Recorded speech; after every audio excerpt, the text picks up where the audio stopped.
మహారాష్ట్ర పోలీసుల డెకాయ్ ఆపరేషన్తో ఫార్మా కంపెనీలపై తెలంగాణ ఈగల్ టీం ఫోకస్ పెట్టింది. ఇటీవలే ముంబైలో ఈగల్ టీం ఆపరేషన్ నిర్వహించింది. డ్రగ్స్ హవాలా నెట్వర్క్ను ఛేదించింది. చర్లపల్లిలోని వాగ్దేవి ల్యాబ్స్ అధినేత శ్రీనివాస్ విజయ్ గత 10 ఏళ్లుగా ఎండీ డ్రగ్ను తయారు చేసి అమ్ముతూ ఉన్నట్టుగా ఈగల్ టీం గుర్తించింది. డ్రగ్తో వచ్చిన మనీని హవాలా రూపంలో తరలించినట్టుగా తెలుస్తోంది.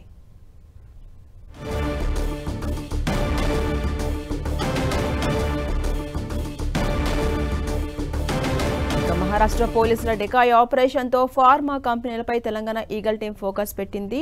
ఫార్మా కంపెనీలపై రైడ్స్ చేసే అవకాశాలు కూడా కనిపిస్తున్నాయి. ఇక అప్డేట్స్ మా ప్రతినిధి సునీల్ అందిస్తారు. సునీల్, తెలంగాణ రాష్ట్రంలో డ్రగ్స్ రహిత రాష్ట్రంగా తీర్చిదిద్దాలని ఇప్పటికే ముఖ్యమంత్రి రేవంత్ రెడ్డి అధికారులకు దిశానిర్దేశం చేసిన నేపథ్యంలో ప్రస్తుతం తెలంగాణ రాష్ట్రానికి వస్తున్నటువంటి డ్రగ్స్ సంబంధించినటువంటి వివరాలపై మాత్రం ఇప్పటికే పోలీసులు ఫోకస్ చేశారు. ఈ నేపథ్యంలోనే అటు ముంబైతో పాటు పూణే పలు రాష్ట్రాల్లో కూడా ఈ డ్రగ్స్ తయారు చేస్తున్నటువంటి పలు కంపెనీలపై ఫ్యాక్టరీలపై కూడా పోలీసులు దాడులు చేసి మొత్తం 24 మందిని అరెస్ట్ చేశారు. మనం చూడొచ్చు, దాదాపు ముంబైతో పాటు పూణే రాష్ట్రాల్లో డ్రగ్స్ తయారు చేస్తున్నటువంటి ఫ్యాక్టరీలపై కూడా తెలంగాణ ఈగల్ టీం అధికారులు సీజ్ చేశారు. ప్రస్తుతం ఒక నైజీరియన్ అరెస్టుతో వారు ఇచ్చినటువంటి సమాచారం మేరకు ముంబైలో సోదాలు చేసి దాదాపు 24 మందిని అరెస్ట్ చేశారు. భారీ మొత్తంలో వీరందరూ కూడా ఇతర రాష్ట్రాలకు డ్రగ్స్ సంబంధించినటువంటి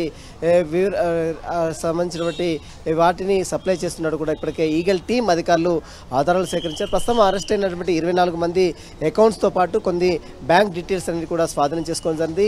ఈ డ్రగ్స్ ఎక్కడి నుంచి తీసుకొస్తున్నారు, ఎవరెవరికి సప్లై చేస్తున్నారు, ఏ రాష్ట్రాలకు ఈ డ్రగ్స్ని వినియోగిస్తున్నారు అన్న దానిపై కూడా ప్రస్తుతం ఈగల్ టీం అధికారులు మాత్రం ఆరాధిస్తున్నారు. మనం చూడొచ్చు, చెర్లపల్లిలో ముంబై డెకాయ్ ఆపరేషన్ తర్వాత తెలంగాణ రాష్ట్రంలో ఉన్నటువంటి eagle team special force eagle team అధికారులు మాత్రం ఈ డ్రగ్స్ మొత్తం కూడా పూర్తిగా మన రాష్ట్రం నుంచి ఇతర రాష్ట్రాల నుంచి మన రాష్ట్రాలకు వచ్చేటువంటి డ్రగ్స్ పై మాత్రం పూర్తిగా ఫోకస్ చేశారు. ఇందులో భాగంగానే ముంబై పూణేకి సంబంధించినటువంటి డ్రగ్స్ ఫ్యాక్టరీలపై కూడా సోదాలు చేసి మొత్తం 24 మందిని అరెస్ట్ చేశారు. ఆ 24 మందికి సంబంధించిన డీటెయిల్స్ అన్ని కూడా పోలీసులు సేకరిస్తున్నారు. ఈగల్ టీం అధికారులు కొన్ని బ్యాంక్ డీటెయిల్స్తో పాటు ఆర్థిక లావాదేవీలపై కూడా ఫోకస్ చేసిన పరిస్థితి కనబడుతుంది. మొత్తం మీద ఈ డ్రగ్స్ని పూర్తిగా నిర్మూలించాడనే ఉద్దేశంతోనే ఈగల్ టీం అధికారులు పెద్ద ఎత్తున డెగా ఆపరేషన్ సైతం నిర్మించారు.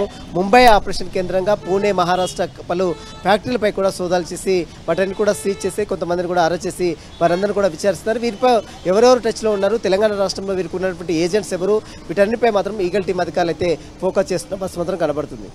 Right, thank you Sunil.